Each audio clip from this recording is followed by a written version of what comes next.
प्रिय श्रद्धालुओं, जय श्री कृष्ण, जय श्री राम, जय श्री राधे राधे, जय श्री माता। इस प्रवचन में आपको श्रवण कराएंगे कालिया दमन की कथा। श्री पाराशर जी बोले, एक दिन राम को बिना साथ लिए कृष्ण अकेले ही वृंदावन गए और वहाँ अन्य पुष्पों की मालाओं से सुशोभित हो गोपगण से घिरे हुए विचरने लगे। घूमते घूमते वे चंचल तरंगों से शोभित यमुना के तट पर जा पहुँचे, जो किनारों पर फैन के इकट्ठे हो जाने से मानो सब ओर से हंस रही थी। यमुना जी में उन्होंने विषाग्नि से संतप्त जल वाला कार्यालय कालिया नाम का महा भयंकर कुंड देखा। उसकी विषाग्नि प्रसार से किनारे के वृक्ष जल गए थे और वायु के थपेड़ों से उछलते हुए जल कणों का स्पर्श होने से पक्षीगण दग्ध हो जाते। पृथ्वी के ऊपर मुक्के समान, मृत्यु के ऊपर मुक्के समान उस महाभयंकर कुंड को देखकर भगवान मधुसूदन ने विचार किया, इसमें दुष्टात्मा कालिया नाग रहता है, इसका विशेष शस्त्र है और जो दुष्ट मुझ अर्थात मेरी विभूति गरुड़ से पराजित हो समुद्र को छोड़कर भाग आया है। इसने इस समुद्रगामिनी संपूर्ण यमुना को दूषित कर दिया है। अब इसका जल प्यासे मनुष्यों और गंगों के भी काम में नहीं आता है। अतः मुझे इस नागराज का दमन करना चाहिए, जिससे ब्रजवासी लोग निर्भय होकर सुखपूर्वक रह सके। इन कुमारगामी दुरात्माओं को शांत रहना चाहिए, इसलिए ही तो मैंने इस लोक में अवतार लिया है। अतः अब मैं इस ऊंची ऊंची शाखाओं वाले पासी के कदम वृक्ष पर चढ़कर वायुवक्षी नागराज के कुंड में कूदता हूँ। श्री पाराशर जी बोले, हे मित्र, ऐसा विचार कर भगवान अपनी कमर कसकर वेग पूर्वक नागराज के कुंड में कूद पड़े। उनके कूदने से उस माँ हृदय ने अपना क्षोभित होकर दूरस्थ वृक्षों को भी भिगो दिया।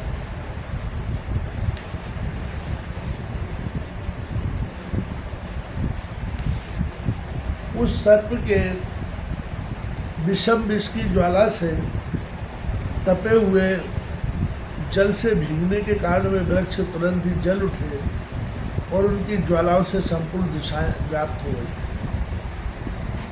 तब कृष्णचंद्र ने उस नाग कुंड में अपनी भुजा को ठोका। उनका शब्द सुनते ही वह नागराज तुरंत उनके सम्मुख आ गया।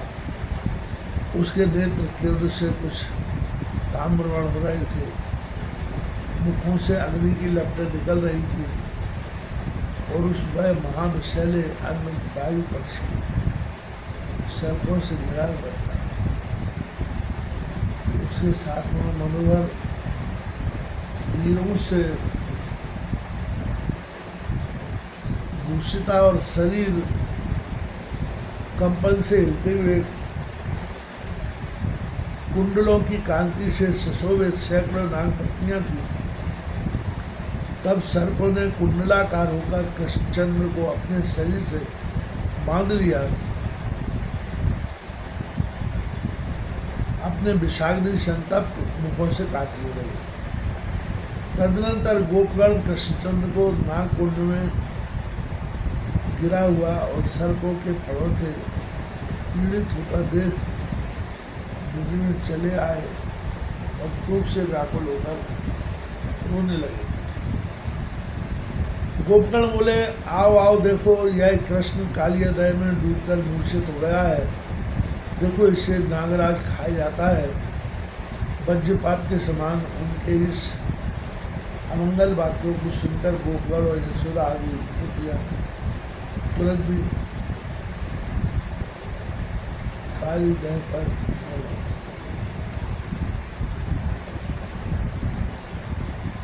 हाय हाय में ये कृष्ण कहाँ गए। इस प्रकार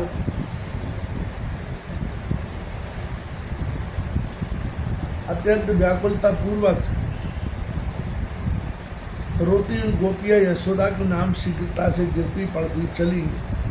नंद जी तथा अन्यान्य गोपगण और अद्भुत विक्रमशाली बलराम जी भी कृष्ण दर्शन की लालसा से शीघ्रता पूर्वक यमुना तट पर आए। वहाँ कर उन्होंने देखा कि कृष्णचंद्र सर्पराज के चंगुल में फंसे हुए हैं और उसने उन्हें अपने शरीर से लपेटकर निरुपाय कर दिया है। हे मुनि सत्तम, महाभाग यशोदा और नंद गोप भी पुत्र के टकटकी लगाकर चेष्टा शुरू हो गए। अन्य गोपियों ने भी जब कृष्णचंद्र को इस दशा में देखा तो वो व्याकुल होकर रोने लगी।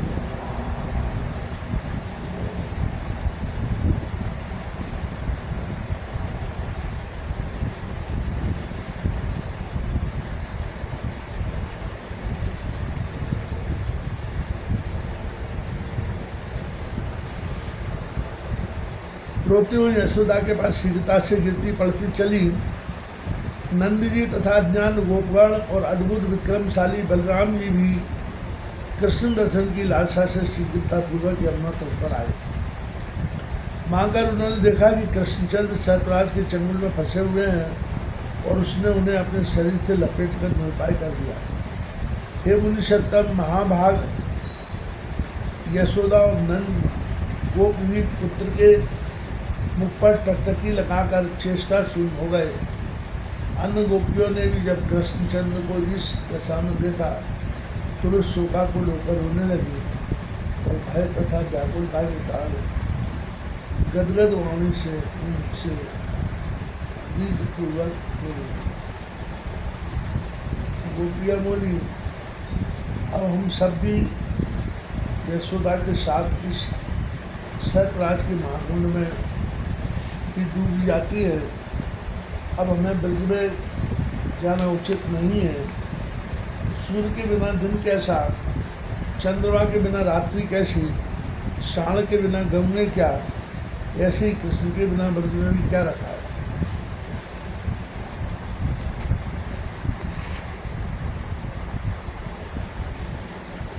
कृष्ण के बिना साथ लिए हम गोकुल नहीं जाएंगे ही, क्योंकि इनके बिना वह जलहीन सरोवर के समान अत्यंत अभव्य और अशिव्य, जहाँ नील कमल दल की सी आभा वाले ये श्याम सुंदर हरि नहीं है, उस मात्र मंदिर से भी प्रीत होना अत्यंत आश्चर्य है। हरि खिले हुए कमल दल के सदृश कांति नेत्रों वाले श्री हरि को देखे बिना अत्यंत दीन हुई तुम किस प्रकार ब्रज में रह सकोगे। जिन्होंने अपनी अत्यंत मनोहर बोली से हमारे संपूर्ण मनोरथों को अपने वशीभूत कर लिया है, उस कमल नयन कृष्णचंद्र के बिना हम नंद जी के गोकुल को नहीं जाएंगे। अरे गोपियों, देखो सर्पराज के फण से आवृत होकर श्री कृष्णचंद्र का मुख हमें देखकर मधुर मुस्कान से सुशोभित हो रहा है। श्री पराशर जी बोले, गोपियों के ऐसे वचन सुनकर तथा त्रास विहल चकित नेत्र गोपों को पुत्र के मुख पर दृष्टि लगने से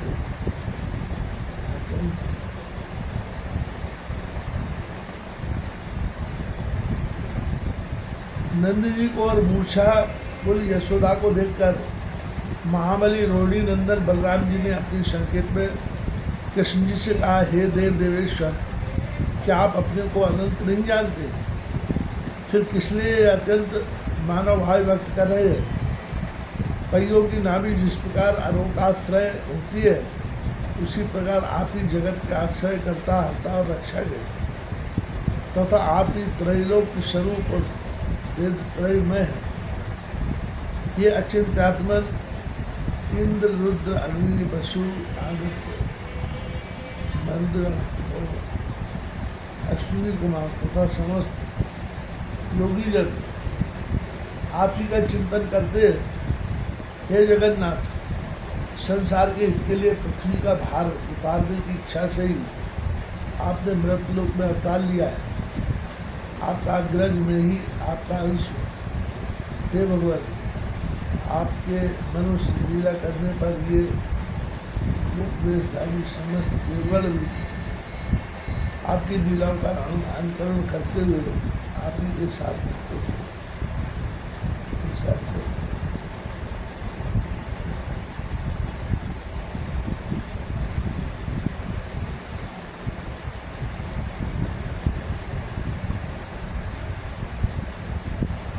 यह मनुष्य भाव और बाल चापल तो आप बहुत दिखा चुके। अब तो शीघ्र इस दुष्टात्मा का, जिसके शस्त्र दांती हैं, दमन कीजिए। श्री पाराशर जी बोले, इस प्रकार स्मरण कराए जाने पर मधुर मुस्कान से अपने औष्ठ संपुट को खोलते हुए श्री कृष्णचंद्र ने उछलकर अपने शरीर को सर्प के बंधन से छुड़ा लिया और फिर अपने दोनों हाथों से उसका बीच का फण झुकाकर उस नतमस्तक सर्प के ऊपर चढ़े बड़े वेग से नाचने लगे। कृष्णचंद्र के चरणों की धमक से उसके प्राण मुख में आ गए और वह अपने जिस मस्तिष्क को उठाता उसी पर कूद कर भगवान से झुका देते। श्री कृष्णचंद्र जी की भांति भांति हम लेखक तथा दंडपात नृत्य संबंधी गतियों के ताड़न से वह महासर्प मूर्छित हो गया। उसने बहुत सा रुधिर वमन किया। इस प्रकार उसके सिर और ग्रीवाओं को झुके हुए तथा मुखों से रुधिर बहता देख उनकी पत्नियां करुणा से भरकर श्री कृष्णचंद्र के पास आई। नाग पत्नियां बोली, हे देव देवेश्वर, हमने आपको पहचान लिया। आप सर्वगोत्र श्रेष्ठ है, जो अचिंत और परम ज्योति है। आप उसी के अंश परमेश्वर है, जिन स्वयंभू और व्यापक प्रभु की स्तुति करने में देवगण भी समर्थ नहीं है। उन्हीं आपके स्वरूप का हम स्त्रियाँ इस प्रकार वर्णन कर सकती है। पृथ्वी, आकाश, जल, अग्नि और वायु स्वरूप यह संपूर्ण ब्रह्मांड जिनका छोटे से छोटा अंश है, उसकी स्थिति हम किस प्रकार कर सकते हैं। योगी जन जिनके नित्य स्वरूप को यत्न करने पर भी नहीं जान पाते, तथा जो परमार्थ रूप अणु से भी अणु और स्थूल से भी स्थूल है, उसे हम नमस्कार करते हैं। जिनके जन्म में विधाता और उनके काल हेतु नहीं है, तथा जिनका स्थिति करता भी कोई अन्य नहीं है, उन्हें श्रद्धा नमस्कार करती है। इस कालिया नाग के दमन में आपको थोड़ा सा भी क्रोध नहीं है, केवल लोक रक्षा ही इसका हेतु है। अतः हमारा निवेदन सुनिए, ये क्षमाशीलों में श्रेष्ठ साधु पुरुषों को स्त्रियों तथा मूल और दीन जंतुओं पर सदा ही कृपा करनी चाहिए। अतः आप इस दीन का अपराध क्षमा कीजिए। प्रभु, आप संपूर्ण संसार के अधिष्ठान हैं और यह सर्प को आपकी अपेक्षा अत्यंत बली ने आपके चरणों से पीड़ित होकर तो यह आधे मुफ्त में ही अपने प्राण छोड़ देगा। ये अव्यय प्रीति समान से और द्वेष उत्कृष्ट से देखे जाते हैं, फिर कहाँ तो यह अल्पवी सर्प और कहाँ अखिल भुवनाश्रय आप, जिसके साथ आपका द्वेष कैसा। अतः हे जगत स्वामी, इस दीन पर दया कीजिए। हे प्रभु, अब यह नाग अपने प्राण छोड़ना ही चाहता है। कृपया हमें पति की भिक्षा दीजिए। हे भुवनेश्वर, हे जगन्नाथ, हे महापुरुष, हे पूर्वज, यह नाग अब अपने प्राण छोड़ना ही चाहता है। कृपया आप हमें पति की भिक्षा दीजिए। हे वेदांत वेद देवेश्वर, हे दुष्ट दैत्य दलन, अब यह नाग अपने प्राण छोड़ना ही चाहता है, अतः हमें पति की भिक्षा दीजिए। रहा नागपंथियों के ऐसा कहने पर, थका मांदा होने पर भी नागराज कुछ ढाढ़स बांधकर धीरे धीरे कहने लगा, हे देव प्रसन्न हुए। कालिया नाग बोला, हे नाथ, आपका स्वाभाविक अष्टगुण विशिष्ट परमेश्वर निरतिशय है, अर्थात आपसे बढ़कर किसी का भी ऐश्वर नहीं है, अतः मैं किस प्रकार आपकी स्तुति कर सकूं। आप पर है, आप पर मूल प्रकृति के भी आदि कारण है।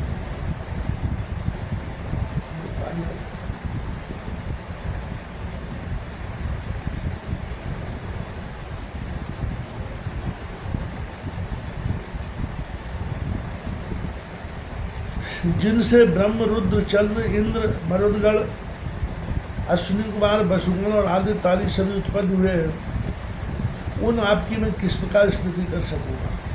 यह संपूर्ण जगत जिनके काल्पनिक अवयव का एक सूक्ष्म अवयव बास मात्र है, उन आपकी मैं किस प्रकार स्तुति कर सकूँ। जिन सद कार्य कारण स्वरूप के वास्तविक रूप को ब्रह्मा आदि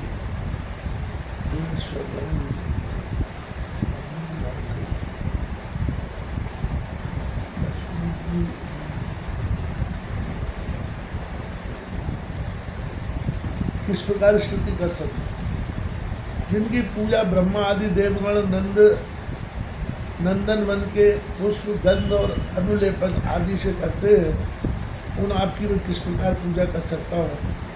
देवराज इंद्र जिनके अवतार रूपों की श्रद्धा पूजा करते हैं, तथापि यथार्थ रूप को नहीं जान पाते, उन आपकी मैं किस प्रकार पूजा कर सकता हूँ। योगीगण अपनी समस्त इंद्रियों को उनके विषय जिनका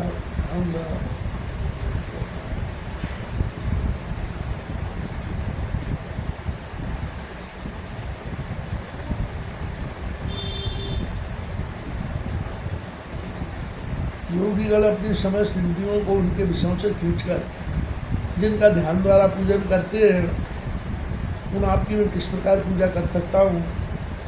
जिन प्रभु के स्वरूप की चित्त में भावना करके योगी जन भावमय पुष्प आदि के ध्यान द्वारा उपासना करते हैं, उन आपकी मैं किस प्रकार पूजा कर सकता हूँ। हे देवेश्वर, आपकी पूजा अथवा स्तुति करने में मैं सर्वथा असमर्थ हूँ। मेरी चित्त वृत्ति से तो केवल आपकी कृपा की ओर ही लगी हुई है, अतः मुझ पर प्रसन्न होइए। एक ऐसा मेरा जिससे जन्म हुआ है, वह सर्व जाति अत्यंत क्रूर होती है, यह मेरा जातीय स्वभाव है। हे अच्युत, इसमें मेरा कोई अपराध नहीं है। इस संपूर्ण जगत की रचना और संहार आप ही करते हैं। संसार की रचना के साथ उसके जाति रूप और स्वभावों को भी आप ही बनाते हैं। ये ईश्वर, आपने मुझे जाति रूप और स्वभाव से युक्त करके जैसा बनाया है, उसी के अनुसार मैंने यह चेष्टा की है। हे देव, यदि मेरा आवरण विपरीत हो तब तो अवश्य आपके कथनानुसार मुझे दंड देना उचित है। तथापि हे जगत स्वामी, आपने मुझ अज्ञ को जो दंड दिया है, वह आपने मिला हुआ दंड मेरे लिए कहाँ अच्छा है, किंतु दूसरे का बर भी अच्छा नहीं। ये अच्युत, आपने मेरे पुरुषार्थ और विष को नष्ट करके मेरा भली प्रकार मान मर्दन कर दिया है। अब केवल मुझे प्राण मर्दन कीजिए और आज्ञा कीजिए कि मैं क्या करूँ। श्री भगवान बोले, हे सर्प, अब तुम इस यमुना जल में नहीं रहना चाहिए, तुम शीघ्र ही अपने पुत्र और परिवार के साथ समुद्र के जल में चले जाओ। तेरे मस्तक पर मेरे चरण चिन्हों को देखकर समुद्र में रहते हुए भी सर्पों के शत्रु गरुड़ तुझ पर प्रहार नहीं करेंगे। श्री पराशर जी बोले, धर्मराज, कालिए से ऐसा कहे भगवान हरि ने उसे छोड़ दिया और वह उन्हें प्रणाम करके समस्त प्राणियों के देखते देखते अपने सेवक पुत्र बंधु और स्त्रियों सहित अपने उस कुंडों को छोड़कर समुद्र को चला गया।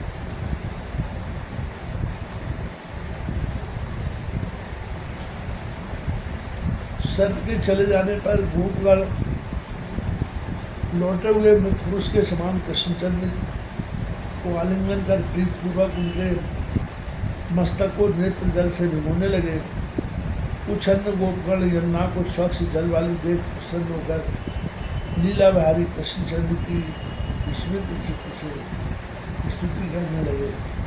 तदनंतर अपनी उत्तम से चले गए। गोपियों से ऊपर से पृथ्वी से टूटे हुए भी कृष्णचंद्र ब्रज में चले आए।